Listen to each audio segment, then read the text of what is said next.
രക്ഷാദീപം ശുശ്രൂഷയിലേക്ക് എല്ലാ ശാലോം പ്രേക്ഷകരെയും സ്നേഹപൂർവ്വം സ്വാഗതം ചെയ്യുന്നു.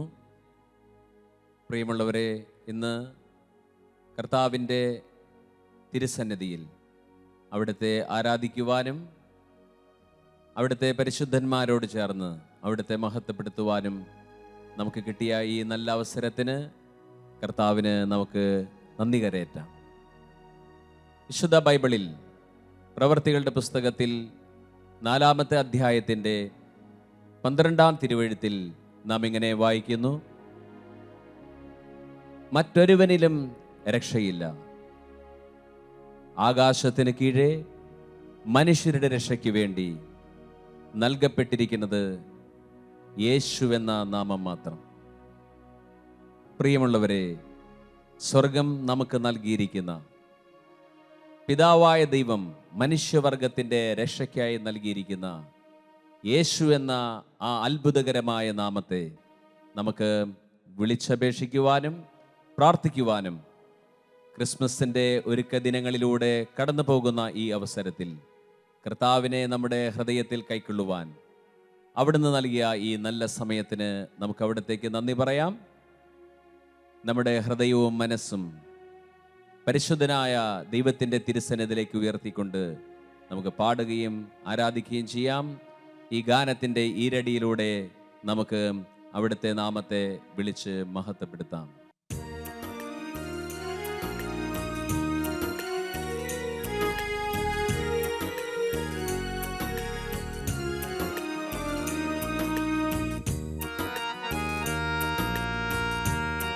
നമുക്കെല്ലാവർക്കും ഏകമനസ്സോടെ യേശുവിൻ്റെ നാമത്തെ ഏറ്റുപാടി അവിടുത്തെ ആരാധിക്കാം.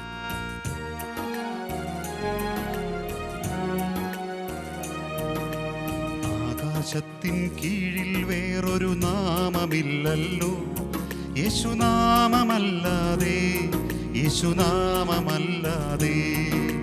മാനവരക്ഷയ്ക്കുഴിൽ വേറൊരു നാമമില്ലല്ലോ, യേശുനാമമല്ലാതെ, യേശുനാമമല്ലാതെ. ആകാശത്തിൻ കീഴിൽ വേറൊരു നാമമില്ലല്ലോ, യേശുനാമമല്ലാതെ, യേശുനാമമല്ലാതെ. മാനവരക്ഷയ്ക്കുഴിൽ വേറൊരു നാമമില്ലല്ലോ, യേശുനാമമല്ലാതെ, യേശുനാമമല്ലാതെ. പിതാവായ ദൈവം നമുക്ക് നൽകിയിരിക്കുന്ന ഏകനാമമായ യേശുവിൻ്റെ നാമത്തെ നമുക്ക് വിളിച്ച് പ്രാർത്ഥിക്കാം. കർത്താവിൻ്റെ തിരുസാന്നിധ്യം നമ്മുടെ ഭവനത്തിലും നമ്മുടെ ഹൃദയത്തിലും ഇപ്പോൾ ഉണ്ടാകട്ടെ. എല്ലാവരും ചേർന്ന് ആഗ്രഹത്തോടുകൂടെ കർത്താവിനെ വിളിച്ച് പ്രാർത്ഥിക്കാം.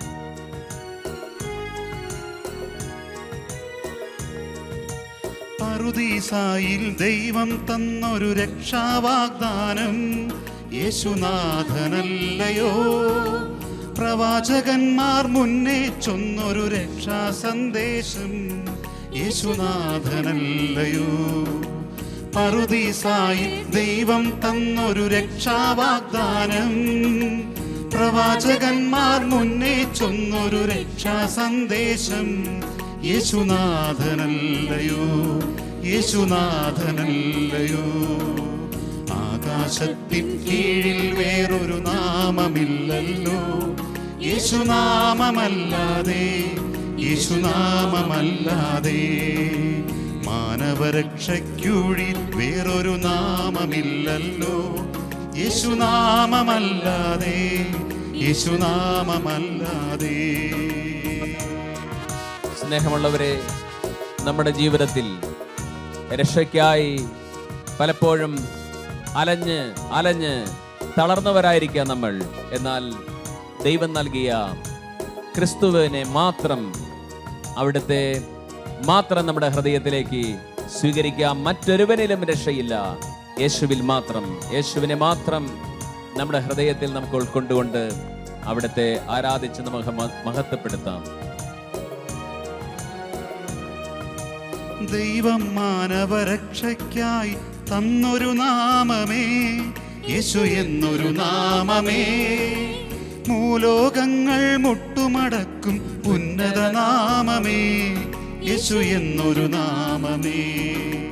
ദൈവം മാനവരക്ഷയ്ക്കായി തന്നൊരു നാമമേ, ഭൂലോകങ്ങൾ മുട്ടുമടക്കും ഉന്നത നാമമേ, യേശു എന്നൊരു നാമമേ, യേശു എന്നൊരു നാമമേ. ആകാശത്തിൻ കീഴിൽ വേറൊരു നാമമില്ലല്ലോ, യേശുവേ, യേശുനാമമല്ലാതെ, യേശുനാമമല്ലാതെ. യേശുവേ, യേശുവേ. മാനവരക്ഷയ്ക്കുള്ളിൽ വേറൊരു നാമമില്ലല്ലോ, യേശുനാമമല്ലാതെ, യേശുനാമമല്ലാതെ. കഴിഞ്ഞ കാലങ്ങളിൽ നമ്മുടെ കർത്താവിനെ അല്ലാതെ മറ്റേതെങ്കിലും തരത്തിലുള്ള രക്ഷാനാമമാണെന്ന് കരുതി നാം മുറുകെ പിടിച്ചവയുണ്ടെങ്കിൽ, അതിലെല്ലാം സ്വസ്ഥതയും സമാധാനം കിട്ടാതെ അലഞ്ഞവരാണെങ്കിൽ, ഈ സമയത്ത് നമുക്ക് വേണ്ടി പിതാവ് നൽകിയ ആ സ്വർഗീയ നാമത്തെ മാത്രം സ്വീകരിക്കാൻ നമുക്ക് മറ്റതെല്ലാം ഉപേക്ഷിച്ച്, മറ്റെല്ലാ നാമങ്ങളും ഉപേക്ഷിച്ച് കർത്താവിനെ മാത്രം നമുക്ക് മുറുകെ പിടിച്ച് അവിടുത്തെ ആരാധിക്കാം. എല്ലാവരും ചേർന്ന്. മറ്റൊരുവനിലും രക്ഷയതില്ല യേശുവിലല്ലാതെ, ഏകരക്ഷകനവനല്ലോ. യേശുവിലുള്ളൊരു വിശ്വാസത്താ രക്ഷ വരിച്ചിടാം, നിത്യരക്ഷ വരിച്ചിടാം. മറ്റൊരുവനിലും രക്ഷയതില്ല യേശുവിലല്ലാതെ, യേശുവിലുള്ളൊരു വിശ്വാസത്താ രക്ഷ വരിച്ചിടാം, നിത്യരക്ഷ വരിച്ചിടാം, നിത്യരക്ഷ വരിച്ചിടാം. ആകാശത്തിൻ കീഴിൽ വേറൊരു നാമമില്ലല്ലോ, യേശുനാമമല്ലാതെ, യേശുനാമമല്ലാതെ. മാനവരക്ഷയ്ക്കുള്ളിൽ വേറൊരു നാമമില്ലല്ലോ, യേശുനാമമല്ലാതെ, യേശുനാമമല്ലാതെ. പ്രിയമുള്ളവരെ, വഴിയായ, സത്യമായ, ജീവനായ ഒരുവൻ മാത്രം. വഴിയറിയാതെ വലയുമ്പോൾ, ദൈവിക ജീവനില്ലാതെ അസ്വസ്ഥരാകുമ്പോൾ, ഇതാ വഴിയായി ദൈവം നമ്മുടെ മുമ്പിൽ ജീവനായി സത്യമായി വെളിപ്പെടുന്നവൻ. ഒന്ന് ചേർന്ന് നമുക്ക് വഴിയും സത്യവും ജീവനവുമായ കർത്താവിനെ നമ്മുടെ ഹൃദയങ്ങളിലേക്ക് നമുക്ക് സ്വാഗതം ചെയ്യാം. എല്ലാവരും ചേർന്ന്. വഴിയും സത്യവും ജീവനുമേശു മാത്രമല്ലയോ, പരനേക മധ്യസ്ഥൻ. താതൻ അരികിൽ ചെല്ലാനുള്ളൊരു വഴിയല്ലോ യേശു, ഏക വഴിയല്ലോ യേശു. വഴിയും സത്യവും ജീവനുമേശു മാത്രമല്ലയോ, താതൻ അരികിൽ ചെല്ലാനുള്ളൊരു വഴിയല്ലോ യേശു, യേശുവേ, ഏക വഴിയല്ലോ യേശു, യേശുവേ, ഏക വഴിയല്ലോ യേശു. ആകാശത്തിൻ കീഴിൽ വേറൊരു നാമമില്ലല്ലോ, യേശുനാമമല്ലാതെ, യേശുനാമമല്ലാതെ. മാനവരക്ഷയ്ക്കുള്ളിൽ വേറൊരു നാമമില്ലല്ലോ, യേശുനാമമല്ലാതെ, യേശുനാമമല്ലാതെ, യേശുനാമമല്ലാതെ, യേശുനാമമല്ലാതെ. യേശുവേ, ഹല്ലേലൂയ, ഹല്ലേലൂയ, ഹല്ലേലൂയ, ഹല്ലേലൂയ. യേശുവേ നന്ദി. Hallelujah, hallelujah, hallelujah, hallelujah. നമുക്ക് എല്ലാവർക്കും രണ്ട് കരങ്ങളും ഉയർത്തി കർത്താവിന്റെ പരിശുദ്ധ നാമത്തെ മഹത്വപ്പെടുത്താം. Hallelujah, hallelujah, hallelujah, hallelujah, hallelujah. യേശുവേ hallelujah, hallelujah, hallelujah, hallelujah, hallelujah, hallelujah, hallelujah. രക്ഷാനാമം ഏറ്റുപാടുവാൻ, അവിടുത്തെ ആരാധിക്കുവാൻ, അവിടുത്തെ ഹൃദയത്തിൽ സ്വീകരിക്കുവാൻ ഞങ്ങൾ എല്ലാവരെയും സഹായിക്കണമേ. യേശുവേ നന്ദി, യേശുവേ സ്തുതി, യേശുവേ ആരാധന, യേശുവേ മഹത്വം. Hallelujah, hallelujah, hallelujah. Praise the Lord. Hallelujah, hallelujah, hallelujah, hallelujah, hallelujah. പ്രിയമുള്ളവരെ, അല്പസമയം കർത്താവിൻ്റെ തിരുവചനത്തിൽ നിന്ന് നമുക്ക് ധ്യാനിക്കുകയും കർത്താവിൻ്റെ തിരുവചനത്തിൽ നമുക്ക് പഠിക്കുകയും ചെയ്യാം. വിശുദ്ധ വേദപുസ്തകത്തിൽ നമ്മൾ പാടിയതുപോലെ അപ്പോസ്തല പ്രവർത്തനങ്ങളുടെ പുസ്തകത്തിൽ 4-ാമത്തെ അധ്യായത്തിൻ്റെ 12-ാം തിരുവചനത്തിൽ എഴുതിയിരിക്കുന്ന വാക്കുകളാണ് നമ്മൾ പാട്ടിൻ്റെ ആദ്യ ഭാഗത്തിൽ തന്നെ നമ്മൾ പാടിയത്. തിരുവചനത്തിൽ നിറയെ ബൈബിളിൻ്റെ ആദ്യ പുസ്തകമായ ഉൽപ്പത്തി മുതൽ അവസാന പുസ്തകമായ വെളിപ്പാടിൻ്റെ പുസ്തകത്തിൽ വരെ യേശു എന്ന വ്യക്തി നിറഞ്ഞു നിൽക്കുന്നതായിട്ട് നമുക്ക് കാണാൻ സാധിക്കും. വേദപുസ്തകത്തിൻ്റെ താളുകളിലൂടെ സൂക്ഷ്മമായി നോക്കിപ്പോയാൽ മാത്രം നമുക്ക് വളരെയധികം കാര്യങ്ങൾ യേശുക്രിസ്തുവിനെ കുറിച്ച് കാണാനും ധ്യാനിക്കാനും പഠിക്കാനും സാധിക്കും. Hallelujah, hallelujah, hallelujah. പ്രിയമുള്ളവരെ, സൂര്യന് ചുറ്റും ഗ്രഹങ്ങൾ കറങ്ങുന്നത് പോലെ ക്രിസ്തുവിന് ചുറ്റും നമ്മുടെ ജീവിതത്തെ രൂപപ്പെടുത്തിയെടുക്കണം. അതാണ് ആത്മീയത.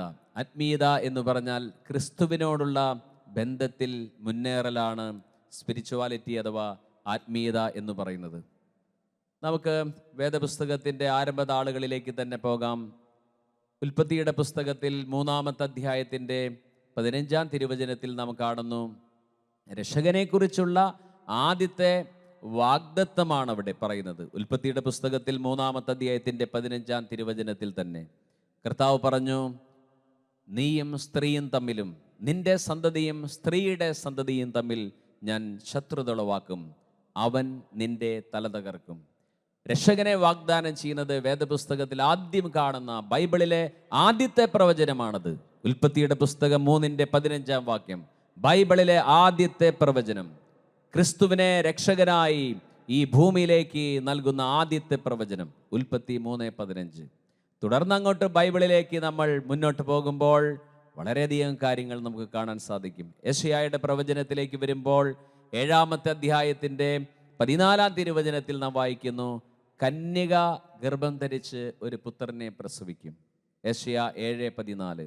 യേശുക്രിസ്തു ജനിക്കുന്നതിനും 750 വർഷങ്ങൾക്ക് മുമ്പ് യെശയ്യാ പറഞ്ഞിരിക്കുകയാണ്. സ്നേഹമുള്ളവരെ, നമ്മളിൽ ആരെങ്കിലും ജനിക്കുന്നതിന് മുമ്പ് നമ്മൾ ജനിക്കുമെന്ന് ഏതെങ്കിലും പുസ്തകത്തിൽ രേഖപ്പെടുത്തിയിട്ടുണ്ടോ? ഏതെങ്കിലും ആളുകൾ രേഖപ്പെടുത്തി വെച്ചിട്ടുണ്ടോ? ഇല്ല. എന്നാൽ ദൈവവചനത്തിൽ ക്രിസ്തു ജനിക്കുന്നതിനും 750 വർഷങ്ങൾക്ക് മുമ്പ് യെശയ്യാ എഴുതി വെച്ചിരിക്കുന്നു, കന്യക ഗർഭം ധരിച്ചൊരു പുത്രനെ പ്രസവിക്കും.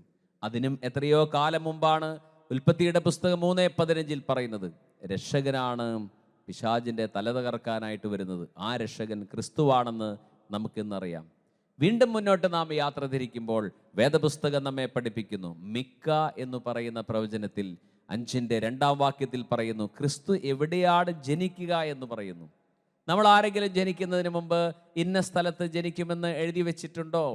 ജനിച്ചതിന് ശേഷം ഒരുപക്ഷെ എഴുതി വെച്ചിട്ടുണ്ടാകാം. പക്ഷേ ജനിക്കുന്നതിന് മുമ്പ്, ക്രിസ്തു ജനിക്കുന്നതിന് മുമ്പ് മിക്ക പ്രവചനം 5:2 എഴുതി വെച്ചിരിക്കുന്നു, ബെത്ലഹേം എഫ്രാത്ത, യൂദാ ഭവനങ്ങളിൽ നീ ചെറുതാണെങ്കിലും എൻ്റെ ജനമായ ഇസ്രായേലിനെ നയിക്കുന്നവൻ നിന്നിൽ നിന്ന് പുറപ്പെടും. എത്ര ആക്യുറേറ്റ് ആയിട്ടുള്ള പ്രവചനമാണ്!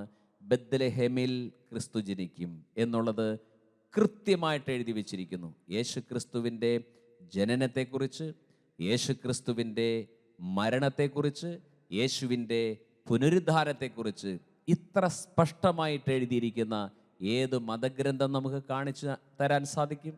അതുകൊണ്ട് വിശുദ്ധ ബൈബിൾ നമ്മെ പഠിപ്പിക്കുന്നു, വരാനിരിക്കുന്ന രക്ഷകൻ എവിടെ ജനിക്കും, ആരാണ് ആ രക്ഷകൻ, ആ രക്ഷകന്റെ സവിശേഷതകൾ ആയിരക്കണക്കിന് വർഷങ്ങൾക്ക് മുമ്പേ പുസ്തകത്തിൽ എഴുതി വെച്ചിരിക്കുന്നു. ഹല്ലേലൂയാ, ഹല്ലേലൂയാ, ഹല്ലേലൂയാ. അപ്പം അതുകൊണ്ട് ബൈബിൾ ഒരു കെട്ടുകഥയല്ല. വേദപുസ്തകം എന്ന് പറയുന്നത് ആരുടെയെങ്കിലും മനസ്സിൽ ഉദിച്ച ചില ആശയങ്ങളല്ല. പിന്നെയോ ദൈവത്തിൻ്റെ പരിശുദ്ധാത്മാവിനാൽ നിറഞ്ഞ് ദൈവത്തിൻ്റെ മനുഷ്യർ എഴുതി വെച്ചതാണത്. ദൈവാത്മാവിൻ്റെ നിറവിൽ എഴുതി വെച്ചതാണ്. അതുകൊണ്ടാണ് ഇത്ര കൃത്യമായ ഒരു തെറ്റുകൂടാതെ പുസ്തകത്തിൽ ഇതെല്ലാം വന്നിരിക്കുന്നത്. പ്രിയമുള്ളവരെ, നിങ്ങളെന്നെ ശ്രദ്ധിക്കുമെങ്കിൽ ഈ രക്ഷകൻ, ഈ രക്ഷ എങ്ങനെ നമുക്ക് സ്വായത്തമാക്കാൻ കഴിയും എന്ന് ഞാൻ നിങ്ങളോട് പറയാം. അല്പസമയം നിങ്ങളുടെ മനസ്സും ഹൃദയവും ഈ വിഷയത്തിലേക്ക് നിങ്ങൾ കൊണ്ടുവരുമെങ്കിൽ എങ്ങനെ ഈ രക്ഷ സ്വായത്തമാക്കാം എന്ന സത്യം ദൈവത്തിൻ്റെ പരിശുദ്ധാത്മാവ് നമ്മെ പഠിപ്പിക്കും. പ്രിയപ്പെട്ടവരെ, ധാരാളം പേർക്കറിയാം ക്രിസ്തു മുഖാന്തരമാണ് രക്ഷ എന്നറിയാം. പക്ഷേ പലരും ക്രിസ്തുവിലേക്ക് അടുക്കുന്നില്ല എന്നുള്ളതാണ് ദുഃഖകരമായ സത്യം. വേദപുസ്തകത്തിൽ ധാരാളം രോഗികളായിട്ടുള്ള ആളുകളും അന്ധരും ബധിരരുമെല്ലാം ദേവാലയത്തിൽ ചെന്നു എന്ന് സുവിശേഷത്തിൽ കാണുന്നു. എന്നാൽ സുവിശേഷം നമ്മെ പഠിപ്പിക്കുന്നു, അന്ധരും ബധിരരുമായ പലരും ദേവാലയത്തിൽ ചെന്നു എന്നല്ല, ദേവാലയത്തിൽ അവൻ്റെ അടുക്കലെത്തി. ഇത് നാം ശ്രദ്ധിക്കേണ്ടതാണ്. ധാരാളം പേർ ദേവാലയത്തിൽ എത്തുന്നുണ്ട്, ദേവാലയത്തിൽ അവൻ്റെ അടുക്കലെത്തുന്നുണ്ടോ എന്നുള്ളതാണ് ചോദ്യം. അതുകൊണ്ട് ദേവാലയത്തിൽ എത്തിയാൽ പോരാ, വിശുദ്ധ സ്ഥലങ്ങളിൽ എത്തിയാൽ പോരാ, വിശുദ്ധ സ്ഥലത്തുള്ള യേശുവിൻ്റെ അടുക്കൽ നീ എത്തുന്നുണ്ടോ? യേശു ക്രിസ്തു എന്ന വ്യക്തിയെ നീ സ്വന്തമാക്കിയിട്ടുണ്ടോ? ക്രൈസ്തവ നാമമായിരിക്കും നിൻ്റേത്, അല്ലെങ്കിൽ ഭവനത്തിൻ്റെ മുമ്പിൽ യേശു ക്രിസ്തു ഈ ഭവനത്തിൻ്റെ നായകൻ എന്ന് എഴുതി വെച്ചിട്ടുണ്ടാകാം. ദേവാലയത്തിലെ പ്രധാനപ്പെട്ട ആളുകളൊക്കെ ആയിരിക്കാം, പക്ഷേ ക്രിസ്തു എന്ന വ്യക്തിയുമായി എന്തെങ്കിലും ബന്ധമുണ്ടോ? കർത്താവിൻ്റെ അപ്പോസ്തലന്മാർ, അവരുടെ പ്രസംഗ വിഷയം എന്തായിരുന്നു? നമുക്ക് നോക്കാം. വേദപുസ്തകം പഠിപ്പിക്കുന്നു, കൊരിന്തോസുകാർക്ക് എഴുതിയ 1-ാം ലേഖനത്തിൽ 1-ാമത്തെ അധ്യായത്തിൻ്റെ 22 മുതലുള്ള വാക്യങ്ങൾ വായിക്കുമ്പോൾ കാണാം, യഹൂദന്മാർ അടയാളങ്ങൾ തേടുന്നു, ഗ്രീക്കുകാർ വിജ്ഞാനം തേടുന്നു. അതെ, യഹൂദന്മാർ എന്നും അടയാളം അന്വേഷിച്ച് കർത്താവിൻ്റെ അടുത്ത് വന്നിരുന്നു. നീ മെസ്സിയാണോ? ഒരു അത്ഭുതം ചെയ്യ്, അടയാളം ചെയ്യ്.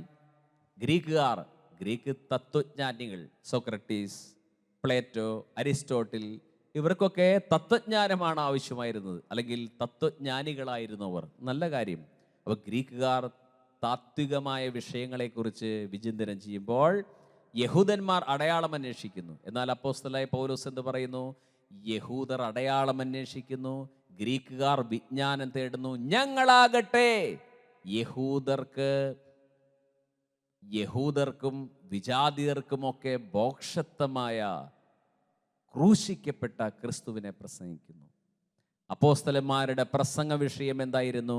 യേശു ക്രിസ്തുവിൻ്റെ യാഗമരണത്തെക്കുറിച്ചാണ്, യേശുവിനെ കുറിച്ചാണ് അവർ പ്രസംഗിച്ചത്. യേശു മയമായിരുന്നു അവരുടെ പ്രസംഗത്തിൽ.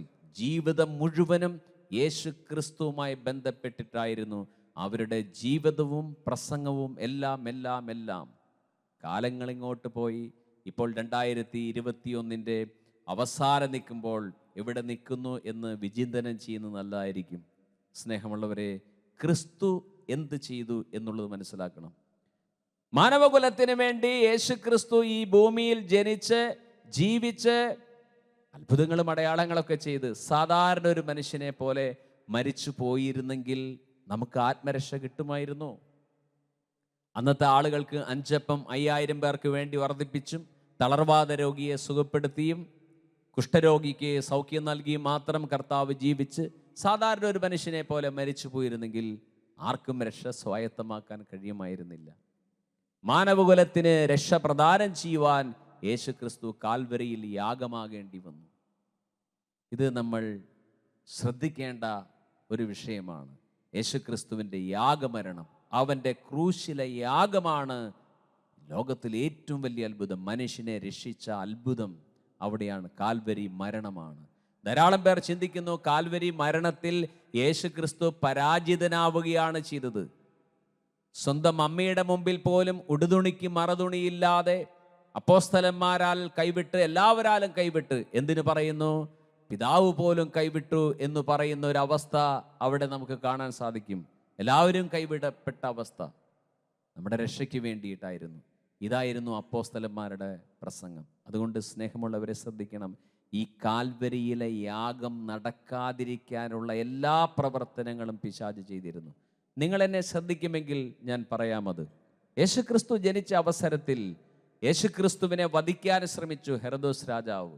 മത്തായിയുടെ സുവിശേഷം 2-ാമത്തെ അധ്യായം 13 മുതൽ വാക്യങ്ങൾ. നിങ്ങളുടെ കയ്യിൽ വേദപുസ്തകം ഉണ്ടെങ്കിൽ നിങ്ങൾ എടുത്തു നോക്കണം.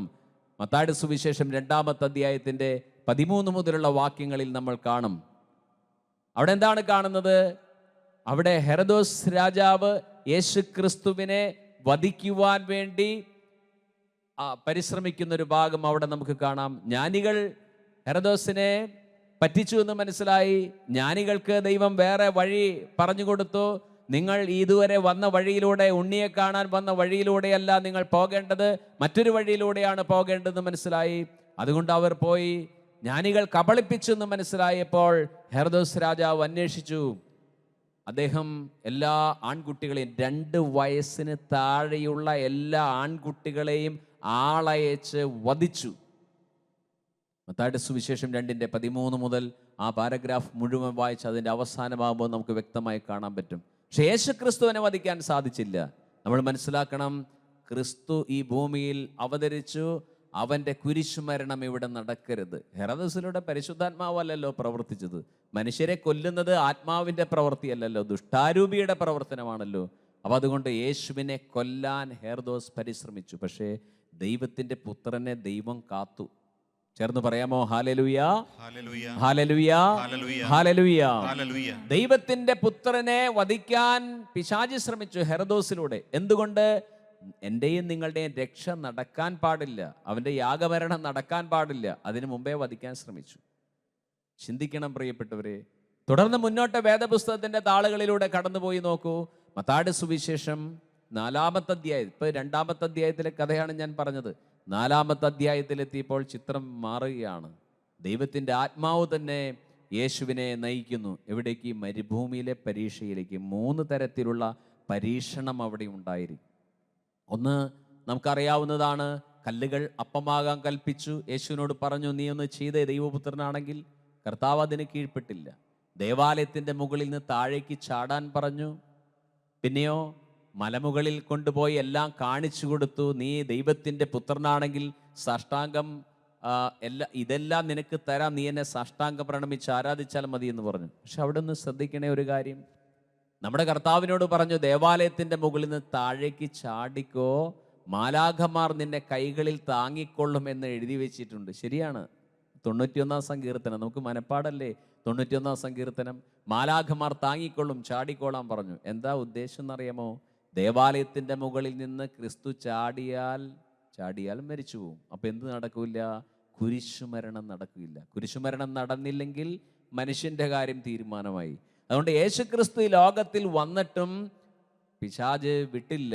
യേശുവിൻ്റെ കുരിശുമരണം നടക്കാതിരിക്കാനുള്ള എല്ലാ തന്ത്രങ്ങളും അവൻ ചെയ്തു. പക്ഷേ ക്രിസ്തു ദേവാലയത്തിൻ്റെ മുകളിൽ നിന്ന് ചാടിയില്ല. എന്തായിരുന്നു പിശാച് പറഞ്ഞ്? ചാടിക്കോ, മാലാഖമാർ താങ്ങിക്കൊള്ളും, അപ്പോൾ അവിടെ ദേവാലയത്തിൽ വരുന്ന എല്ലാവരും നീ ദൈവപുത്രനാണെന്ന് വിശ്വസിച്ചോളും. പക്ഷെ ഇങ്ങനെയുള്ള സാഹസമൊന്നും യേശു ചെയ്തില്ല. ഇങ്ങനെയുള്ള തന്ത്രങ്ങളിലൊന്നും യേശു ക്രിസ്തു പെട്ടില്ല. അതാണ് മത്തായിയുടെ സുവിശേഷം 4-ൽ പറയുന്നത്. എന്നാൽ തുടർന്ന് മുന്നോട്ട് പോകൂ. ലൂക്കായുടെ സുവിശേഷത്തിലേക്ക് 4-ാമത്തെ അധ്യായത്തിൽ വരുമ്പോൾ മറ്റൊരു ചിത്രം അവിടെ കാണാം. ലൂക്കാ 4:16 മുതൽ. വേദപുസ്തകം കയ്യിലുണ്ടെങ്കിൽ നോക്കണം, അല്ലെങ്കിൽ നിങ്ങൾ നോട്ട് കുറിച്ചു വയ്ക്കണം, പിന്നീട് നോക്കണം. ലൂക്കായുടെ സുവിശേഷം 4-ാമത്തെ അധ്യായത്തിൻ്റെ 16 മുതൽ വാക്യങ്ങളിൽ യേശുക്രിസ്തു താൻ വളർന്ന പട്ടണമായ നസ്രത്തിലായിരിക്കുകയാണ്. പതിവ് പോലെ അവൻ സിനഗോഗിൽ പോയി എന്ന് എഴുതി വെച്ചിരിക്കുന്നു. പതിവ് പോലെ. അവിടെ മറ്റൊരു കാര്യം നമുക്ക് ചിന്തിക്കാറുണ്ട്.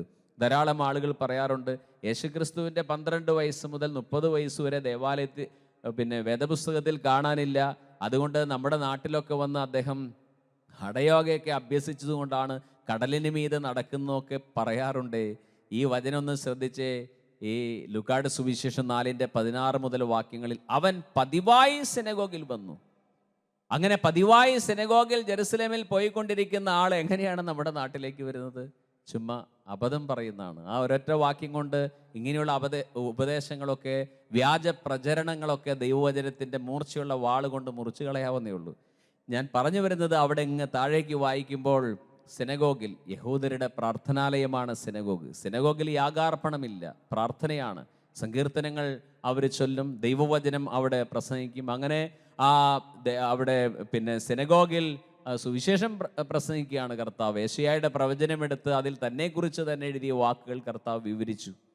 അങ്ങനെ വിവരിച്ചു കഴിഞ്ഞപ്പോൾ ആ പ്രസംഗത്തിൻ്റെ അവസാന ഭാഗമായപ്പോൾ ആളുകൾക്കാകെ അസ്വസ്ഥത വന്നു.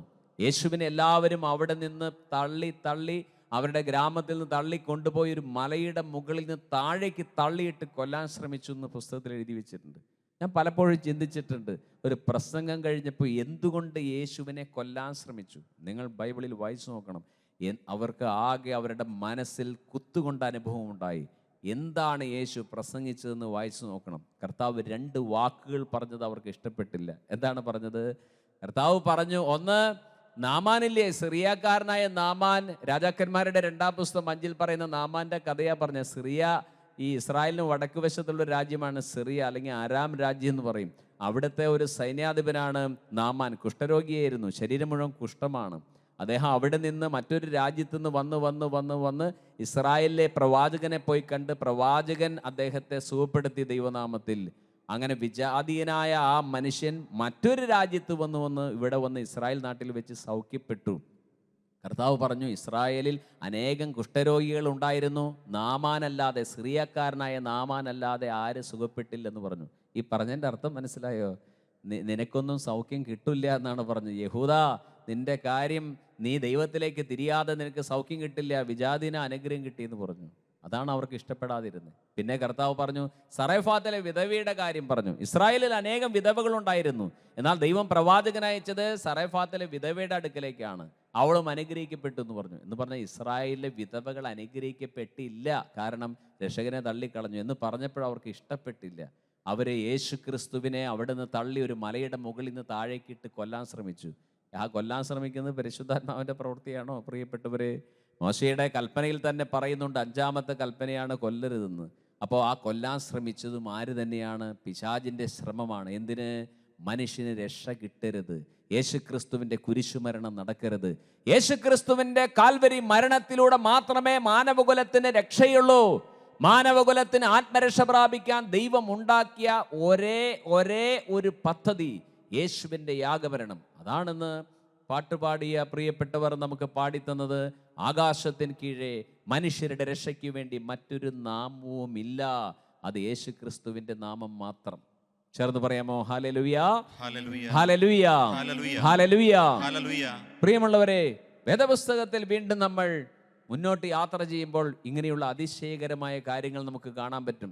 നമ്മുടെ കർത്താവ് അപ്പോസ്തലന്മാരോടുകൂടെ ഒരു തോണിയിൽ പോവുകയാണ്. ആ പോകുന്ന പോക്കിൻ്റെ അവസാന ഭാഗം നമ്മൾ ചിന്തിക്കുമ്പോൾ നമുക്ക് അത്ഭുതം തോന്നും. തോണിയിൽ കർത്താവ് യാത്ര ചെയ്യുന്നു. അത് മത്തായിയുടെ സുവിശേഷം 8:23 മുതലുള്ള വാക്യങ്ങളിൽ കാണാം. അതുപോലെ മർക്കോസിൻ്റെ സുവിശേഷം 4-ന്റെ അവസാന ഭാഗങ്ങളിലും കാണാം. 2 ഭാഗങ്ങളും മനോഹരമാണ്. അവിടെ കാണുന്നത് എന്താണെന്ന് ചോദിച്ചാൽ, കർത്താവ് തോണിയിൽ പോകുമ്പോൾ വലിയ കൊടുങ്കാറ്റുണ്ടായി. തോണി മുങ്ങത്തക്ക വിധത്തിൽ തിരമാലകൾ ഉയർന്നു. അപ്പോസ്തലന്മാർ കരഞ്ഞു, കാറിക്കൂവി കരഞ്ഞു, ഗുരു, ഞങ്ങൾ നശിക്കുന്നത് നീ ഗവനിക്കുന്നില്ലെന്ന് കരഞ്ഞു. കർത്താവ് എഴുന്നേറ്റ് കാറ്റിനെയും കടലിനെയും ശാന്തമാക്കി. അവർ പറഞ്ഞു, കാറ്റും കടലും പോലും ഇവനെ അനുസരിക്കുന്നല്ലോ, ഇവൻ ആരാണ്?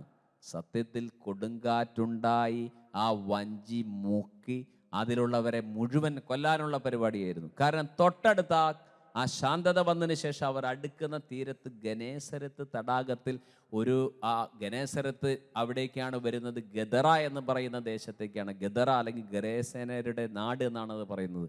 ഗദറ നാട് എന്ന് പറയാൻ കാരണം, ഗാദ് എന്ന് പറയുന്ന ഗോത്രക്കാരവിടെ താമസിച്ചു കൊണ്ടാണ് അതിന് ഗദറ എന്ന് പറയാൻ കാരണം. അവിടെ പിശാചുബാധനെ സുഖപ്പെടുത്താൻ വരാണ്. അപ്പോൾ അതിന് തൊട്ട് മുമ്പുണ്ടായ പ്രവർത്തനം എന്താണ്? കർത്താവിനെ കൊല്ലാൻ ശ്രമിക്കുന്നത് പരിശുദ്ധാത്മാവിൻ്റെ പ്രവർത്തനം ഒരിക്കലല്ലോ. ചുരുക്കി പറഞ്ഞാൽ, യേശു ക്രിസ്തുവിൻ്റെ യാഗമരണം നടക്കാതിരിക്കാനുള്ള എല്ലാ കുതന്ത്രങ്ങളും പിശാച് ഉണ്ടാക്കിയിട്ടുണ്ടായിരുന്നു. പക്ഷെ അതിലൊന്നും യേശു കർത്താവ് പെട്ടില്ല. അത്ഭുതകരമായ ഒരു കാര്യം, പിന്നെയും നമ്മൾ മുന്നോട്ട് പോകുമ്പോൾ ഗെത്സേമനിയിലെ പ്രാർത്ഥനയുടെ സമയത്താണ്. വലിയ സുവിശേഷകനായ ബില്ലി ഗ്രഹാം ഇങ്ങനെ പറഞ്ഞിട്ടുണ്ടെന്ന് കേട്ടിട്ടുണ്ട്. നമ്മുടെ കേരളത്തിൽ വളരെ പണ്ട് പ്രസംഗിക്കാൻ വന്നപ്പോൾ ഈ ഗെത്സേമേൻ തോട്ടത്തിൻ്റെ അന്തരീക്ഷം അദ്ദേഹം വിവരിച്ചിട്ട് ഇങ്ങനെ പറഞ്ഞു. യേശുവിൻ്റെ നേരെ പിതാവായ ദൈവം ആ കാസ നീട്ടിക്കൊടുക്കുകയാണ്. അദ്ദേഹം ഒരു ചിത്രമായിട്ട് നമുക്ക് പറയാണ്. കുരിശുമരണം എന്ന കാസ നീട്ടിക്കൊടുക്കുകയാണ്. നീട്ടിക്കൊടുത്തപ്പോൾ ദൈവത്തിൻ്റെ പുത്രൻ പറഞ്ഞു, പിതാവേ, കഴിയുമെങ്കിൽ ഈ കാസ അകറ്റണമേ എന്ന് പറഞ്ഞപ്പോൾ ആ കാസ പിതാവ് തിരിച്ചു വാങ്ങുകയാണ്. സ്നേഹമുള്ളവരെ, അത് തിരിച്ചു വാങ്ങിയാൽ എന്ത് സംഭവിക്കും? മനുഷ്യന് രക്ഷ സ്വന്തമാക്കാൻ പറ്റില്ല. യേശുവിൻ്റെ യാഗമരണം നടക്കാത്തിടത്തോളം കാലം രക്ഷ സാധ്യമല്ല. പിതാവ് അത് നിർബന്ധിച്ച് കൊടുക്കില്ല. ആ കാസ നിർബന്ധിച്ച് പുത്രൻ കുടിക്കേണ്ട കാര്യമില്ല. പുത്രന് വെച്ച് നീട്ടുകയാണ്. പക്ഷേ അടുത്ത സമയത്ത് പുത്രൻ പറഞ്ഞു, പിതാവേ, എൻ്റെ ഇഷ്ടമല്ല, നിന്റെ ഇഷ്ടം നിറവേറട്ടെ എന്ന് പറഞ്ഞപ്പോൾ ആ കാസ വീണ്ടും നീട്ടുന്നു. പുത്രൻ അത് വാങ്ങുന്നു. അപ്പോൾ എന്താണ് സംഭവിക്കുന്നത്? പിതാവായ ദൈവം പിന്നെ ദൈവത്തിൻ്റെ പുത്രനെ, നിത്യത മുതൽ നിത്യത വരെ തൻ്റെ മടിയിലിരുന്ന പുത്രനെ പിന്നെ ഒരു പാപത്തിൻ്റെ ശിക്ഷ കൊടുക്കുവാൻ, അല്ലെങ്കിൽ എന്താണ് പറയുക, ഒരു മുന്തിരി ചക്കിൽ മുന്തിരി ഉടഞ്ഞ് പിഴിയുന്നത് പോലെ ദൈവപുത്രൻ പിതാവിൻ്റെ ക്രോധത്തിൻ്റെ ചക്കിൽ ഞെരിഞ്ഞമരാൻ പോവുകയാണ്. എന്തിനു വേണ്ടി? എനിക്കും നിങ്ങൾക്കും വേണ്ടി. അവിടെ വെച്ച് വലിയ ആത്മസംഘർഷം ഉണ്ടാകുന്നു. നമുക്കറിയാം, യേശുക്രിസ്തു രക്തം വിയർക്കുന്നു, രോമകൂമങ്ങളിലൂടെ രക്തം പുറത്തേക്ക് വരുന്നു. ഒരുപക്ഷെ അവിടെ വെച്ച് മരിച്ചു പോകാമായിരുന്നു. അവിടെ വെച്ച് മരിച്ചാൽ എന്ത് നടക്കില്ല? യേശുവിൻ്റെ കുരിശുമരണം നടക്കില്ല. Passion of the Christ cinema കണ്ടിട്ടുണ്ടെങ്കിൽ അറിയാം, മെൽ ഗിബ്സൺ നന്നായിട്ട് ചിത്രീകരിക്കുന്നു. ഗെത്സെമേൻ തോട്ടത്തിലാണ് പാമ്പ് വരുന്നതായിട്ട് കാണിക്കുന്നത്. അവസാനത്തെ പിന്തിരിപ്പിക്കാനുള്ള ശ്രമം. എന്നാൽ അതും പാളിപ്പോയി. പിന്നെയോ ദൈവപുത്രൻ്റെ യാഗഭരണം കാൽവരിയിൽ നടക്കുക തന്നെ ചെയ്തു. എന്നെ കേൾക്കുന്നവരെ ശ്രദ്ധിക്കൂ. പിതാവായ ദൈവം തൻ്റെ ഒരു കൈ കൊണ്ട് തൻ്റെ പുത്രനെ കുരിശിലേക്ക് തള്ളിയിടുകയും മറുകൈ കൊണ്ട് നമ്മളെ മുഴുവൻ അവൻ്റെ മാറോട് ചേർത്ത് പിടിക്കുകയും ചെയ്തു. ഇതാണ് ക്രൂശിൽ സംഭവിച്ചത്. സ്നേഹമുള്ളവരെ, ഇതിൻ്റെ പേരാണ് സ്നേഹം. ഇതാണ് സുവിശേഷം എന്ന് പറയുന്നത്. ഈ സുവിശേഷമാണ് രക്ഷാസന്ദേശം. നമുക്ക് പകരം ഒരാൾ യാഗമായി തീർന്നു. അതല്ലേ സുവിശേഷം? ഒന്ന് ചിന്തിക്കണം പ്രിയപ്പെട്ടവരെ. സുവിശേഷം എന്ന് പറഞ്ഞാൽ നല്ല വിശേഷം. എന്താണ് നല്ല വിശേഷം? നമ്മുടെ എല്ലാവരുടെയും പാപത്തിൻ്റെ പരിഹാരം മറ്റൊരാൾ ചെയ്തു കഴിഞ്ഞിരിക്കുന്നു. നീ അതുകൊണ്ട് ആ ശിക്ഷ ഏറ്റെടുക്കേണ്ട കാര്യമില്ല. നിനക്ക് നിത്യശിക്ഷാവിധിയില്ല. ആകയാൽ ഇപ്പോൾ യേശുക്രിസ്തുവിനോട് ഐക്യപ്പെട്ടിരിക്കുന്നവർക്ക് ശിക്ഷാവിധിയില്ല. അതല്ലേ സുവിശേഷം? അതല്ലാതെ നിന്റെ പൂർവികർ മുഴുവൻ ചെയ്തതെല്ലാം നീ അനുഭവിക്കും. അതെങ്ങനെയാ സുവിശേഷമാവുക? അത് സുവിശേഷമല്ലല്ലോ, അത് ദുഃഖത്തിൻ്റെ വിശേഷമാണ്. സുവിശേഷം എന്താണ്? യേശുക്രിസ്തു നിനക്ക് വേണ്ടി യാഗമായി തീർന്നു എന്നുള്ളതാണ് നല്ല വിശേഷം. അതുകൊണ്ട് നിനക്ക് ആത്മരക്ഷ കിട്ടുന്നു. അതല്ലേ സുവിശേഷം? ഒന്ന് ചിന്തിച്ചു നോക്കൂ. അതല്ലേ നല്ല വിശേഷം? തീർന്നില്ല പ്രിയപ്പെട്ടവരെ. ആ നല്ല വിശേഷം നമുക്ക് തരാൻ, അല്ലെങ്കിൽ ആ വിമോചനത്തിൻ്റെ സദ്വാർത്ത നമുക്ക് വേണ്ടി ദൈവം അനുവദിച്ചിരിക്കുകയാണ്. പക്ഷെ ഇവിടെ ഒരു കാര്യം ശ്രദ്ധിക്കണമേ. അമേരിക്കൻ പ്രസിഡന്റായ എബ്രഹാം ലിങ്കൻ ആണ് അടിമ സമ്പ്രദായം നിർത്തലാക്കിയത്. അടിമത്തം നിർത്തലാക്കിയത് അദ്ദേഹമാണ്. അദ്ദേഹത്തിന് പ്രചോദനം കിട്ടിയത് പല കാര്യങ്ങളുണ്ട്. അതിലൊരു കാര്യമാണ് ബൈബിളിൽ അപ്പോസ്തലനായ പൗലോസ് എഴുതിയ ഫിലമോൻ്റെ ലേഖനം വായിച്ചിട്ടാണ്. നോക്കണം, വെറും 25 വാക്യങ്ങളുള്ള ഒരു പുസ്തകമാണ് ഫിലമോൻ്റെ ലേഖനം. അതിൽ അടിമയായ ഒരാളെ കുറിച്ച് പറയുന്നുണ്ട്. ഒനേസിമോസ് എന്നാണ് അദ്ദേഹത്തിൻ്റെ പേര്. ഒനേസിമോസ് എന്ന വാക്കിൻ്റെ അർത്ഥം പ്രയോജനമുള്ളവൻ എന്നാണ്. ഒനേസിമോസ് ഫിലമോൻ്റെ വീട്ടിൽ അടിമയായിരുന്നു. ആ അടിമ ഫിലമോൻ്റെ വീട്ടിൽ നിന്ന് ചാടിപ്പോയി. അവസാനം പൗലോസ് അപ്പോസ്തലൻ്റെ കൈകളിൽ കിട്ടി അദ്ദേഹത്തെ. പൗലോസ് അദ്ദേഹത്തിന് ദൈവവചനം കൊടുത്ത് മനസാന്തരപ്പെടുത്തി. ആരെ? ഒനേസിമോസിനെ. എന്നിട്ട് പൗലോസ് അപ്പോസ്തലൻ ഒരു കത്തെഴുതി. അല്ലയോ ഫിലമോൻ, നിൻ്റെ വീട്ടിൽ നിന്ന് ചാടിപ്പോന്ന അടിമ ഇപ്പോൾ എൻ്റെ കയ്യിലുണ്ട്. ഞാൻ അവനെ തിരിച്ചയക്കുകയാണ് നിൻ്റെ വീട്ടിലേക്ക്. നീ ഇനി അവനെ അടിമയായി കാണരുത് കേട്ടോ. നീ അവനെ ക്രിസ്തുവിൽ ഒരു സഹോദരനായി സ്വീകരിക്കൂ. നീ അവൻ എന്തെങ്കിലും നഷ്ടപ്പെടുത്തിയിട്ടുണ്ടെങ്കിൽ എൻ്റെ കണക്കിൽ എഴുതി വെച്ചേക്ക്, ഞാൻ തിരിച്ചു തന്നുകൊള്ളാം എന്ന ലേഖനം വായിച്ചുകൊണ്ടാണ് എബ്രഹാം ലിങ്കന് മാനസാന്തരമുണ്ടായ അടിമത്ത സമ്പ്രദായം നിർത്തലാക്കി. മനുഷ്യർ വിൽക്കുന്ന ചന്തകളുണ്ട്. സ്ത്രീകളെയും പുരുഷന്മാരെയും അടിമ ചന്തകളിൽ കൊണ്ടുപോയി വിൽക്കും. അങ്ങനെ വിൽക്കുന്ന ചന്തകളിൽ മനുഷ്യരെ വിൽക്കുന്ന സമ്പ്രദായം നിർത്തലാക്കിയത് അമേരിക്കൻ പ്രസിഡന്റായ എബ്രഹാം ലിങ്കൻ ആയിരുന്നു. പ്രിയപ്പെട്ടവരെ ശ്രദ്ധിക്കണേ. ഈ അടിമ സമ്പ്രദായം നിർത്തലാക്കിയിട്ടും അമേരിക്കയിൽ പിന്നെയും അടിമകൾ ഉണ്ടായി, അടിമ കച്ചവടമുണ്ടായി, അല്ലെങ്കിൽ അടിമത്വം നീണ്ടു നിന്നു പിന്നെയും. എന്തുകൊണ്ടാണെന്നറിയാമോ? അമേരിക്കൻ പ്രസിഡന്റ് അടിമ സമ്പ്രദായം നിർത്തലാക്കിയിട്ടും അടിമത്തം നിലനിൽക്കാൻ കാരണം അടിമ സമ്പ്രദായം നിർത്തലാക്കി എന്നുള്ള സത്യം അടിമകളെ അറിയിച്ചില്ല എന്നുള്ളതാണ്. ഇത് തന്നെയാണ് സുവിശേഷത്തെ സംബന്ധിച്ചും. എന്തുകൊണ്ടാണ് ആളുകൾ വീണ്ടും പാപത്തിലും ജഡികതയിലും മദ്യപാനത്തിലും മധുരോത്സവത്തിലും പെട്ട് അതിൽ നിന്ന് രക്ഷപ്പെടാൻ പറ്റാത്തത്? നമ്മുടെ നാട്ടിലുള്ള യുവതി യുവാക്കൾ, കുഞ്ഞുങ്ങളൊക്കെ മയക്കുമരുന്നിന് അടിമയാകുന്നത് അവർക്ക് വേണ്ടി വേറൊരാൾ യാഗമായി എന്നുള്ള സത്യം അവർക്ക് വേണ്ട വിധം മനസ്സിലാക്കി കൊടുക്കാൻ സാധിക്കാത്തത് കൊണ്ട്. അത് തന്നെയാ കാര്യം.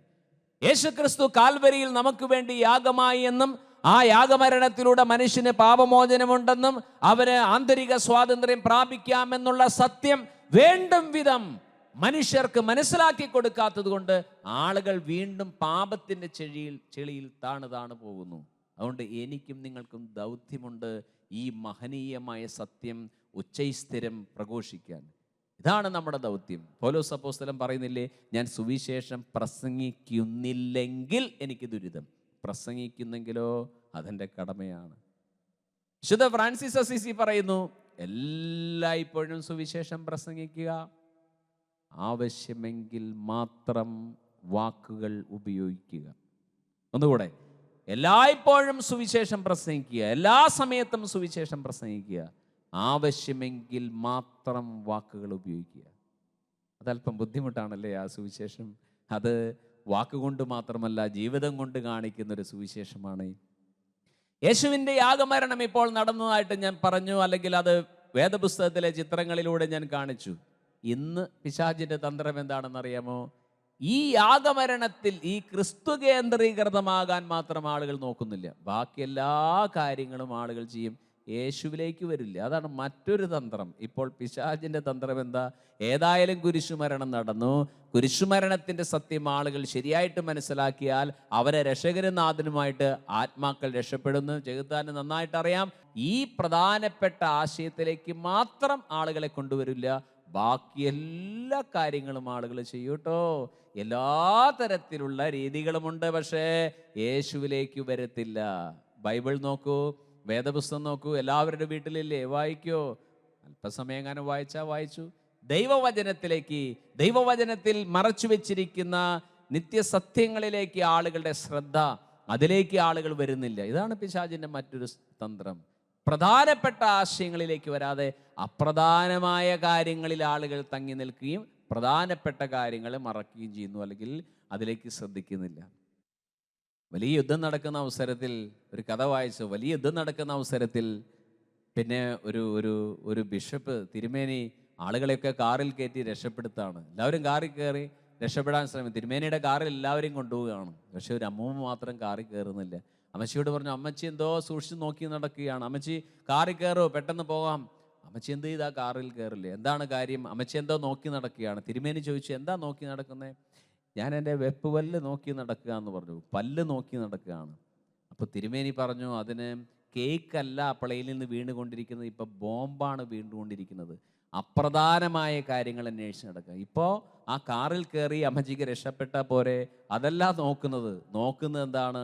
വെപ്പുവല്ല് നോക്കുന്നു. അപ്രധാനമായ കാര്യങ്ങളെ ശ്രദ്ധിക്കുകയും ജീവിതത്തിലെ ഏറ്റവും പ്രധാനപ്പെട്ട വിഷയങ്ങളിലേക്ക് ശ്രദ്ധിക്കാതിരിക്കുകയും ചെയ്യുന്ന വലിയ അപകടമാണ് മനുഷ്യർക്ക് വന്നുകൊണ്ടിരിക്കുന്നത്.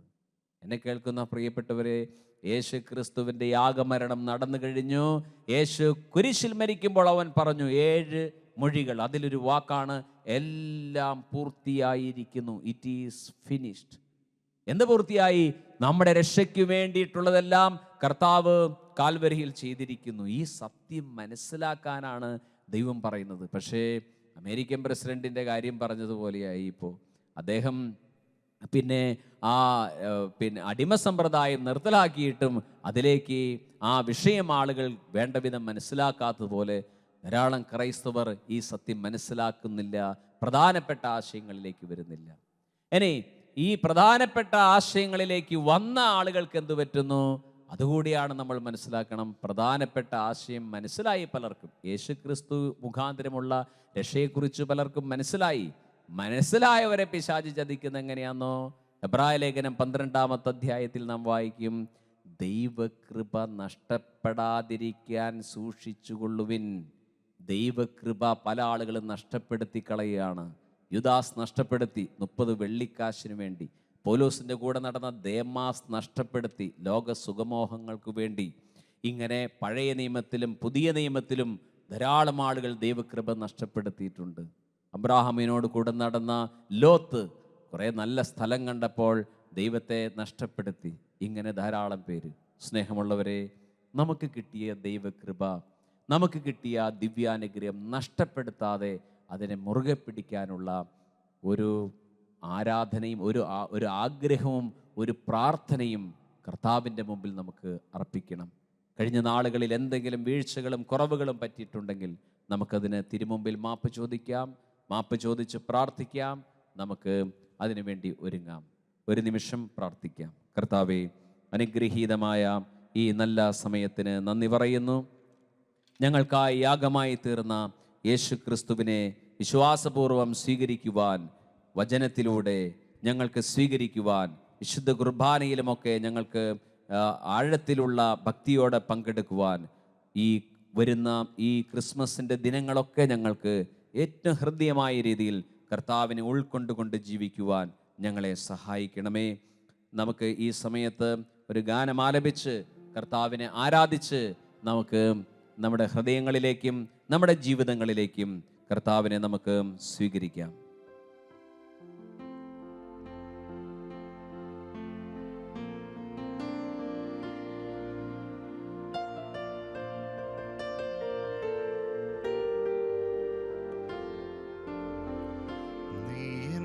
സർവവും നീ എനിക്കുള്ളവൻ, നീ എൻ്റെ സർവവും എല്ലാറ്റിലും, നിൻ ജീവൻ എൻ പേർക്കാ തന്നതിനാ, നീ എൻ്റെ സർവവും എല്ലാറ്റിലും. തേനിലും മധുരമാ, തേനിലും മധുരമാ യേശു ക്രിസ്തു മാധുര്യവാ. രുചിച്ചു നോക്കി ഞാൻ കർത്തൻ കൃപകളെ, യേശു ക്രിസ്തു മാധുര്യവാ. രുചിച്ചു നോക്കി ഞാൻ കർത്തൻ കൃപകളെ, യേശു ക്രിസ്തു മാധുര്യവാൻ. കർത്താവേ, അങ്ങയുടെ സാന്നിധ്യം ഞങ്ങളുടെ ഹൃദയങ്ങളിലേക്ക് കടന്നു വരട്ടെ.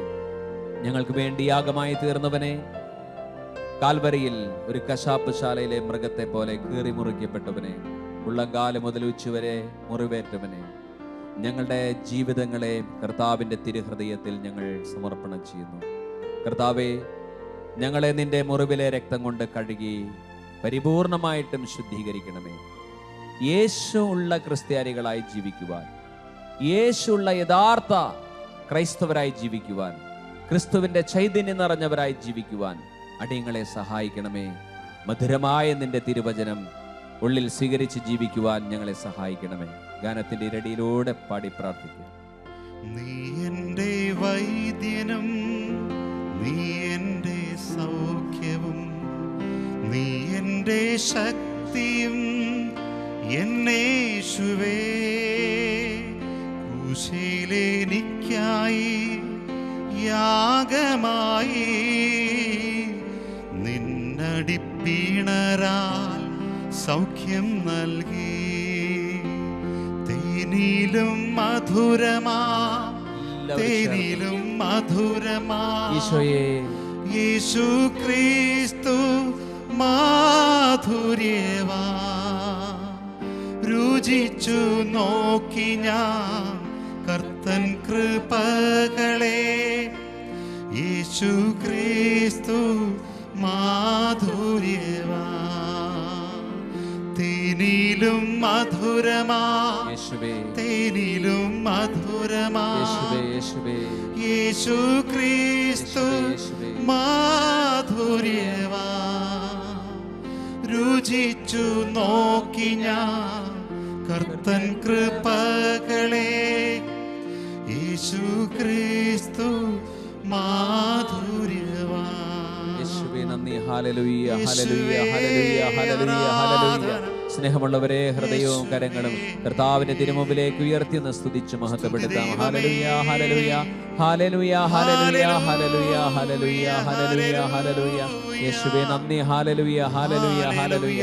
പരിശുദ്ധൻ, ബലവാൻ, അമർത്യൻ, മരണമില്ലാത്തവൻ, അപ്രാപ്യമായ പ്രകാശത്തിൽ വസിക്കുന്നവൻ, അങ്ങ് ഞങ്ങൾ വാഴ്ത്തുന്നു, സ്തുതിക്കുന്നു, ആരാധിക്കുന്നു. Hallelujah, hallelujah, hallelujah. യേശുവേ നന്ദി. ഹല്ലേലൂയ,